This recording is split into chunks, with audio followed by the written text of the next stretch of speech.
السلام علیکم ورحمۃ اللہ وبرکاتہ۔ محترم حضرات، نفاق اور منافقین کا ذکر قرآن مجید میں بہت سے مقامات پر کیا گیا ہے۔ اپنے حقیقی چہرے کو چھپا کر مصنوعی چہرے کے ساتھ لوگوں کے سامنے ظاہر ہونے کا نام ہی منافقت ہے، اور اپنی ایمانداری کو یقینی بنانے کا نام اعمال الصالحات ہے۔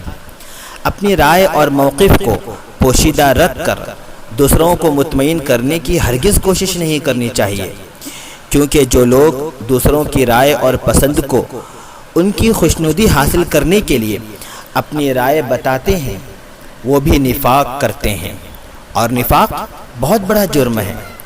قرآن میں منافقین کی صفات جگہ جگہ بیان کی گئی ہیں۔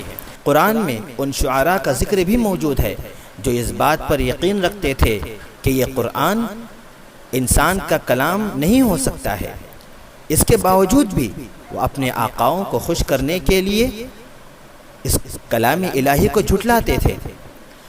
جب محاسبہ کر کے ہم نفاق کی بیماری سے بچ سکتے ہیں۔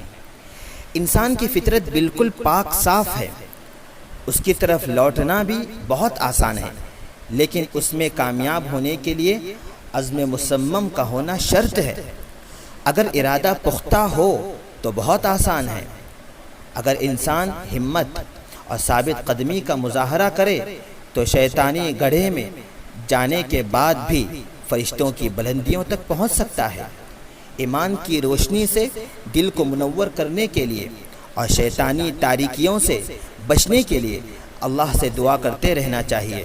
یقیناً اللہ ہمیں بے یار و مددگار نہیں چھوڑے گا۔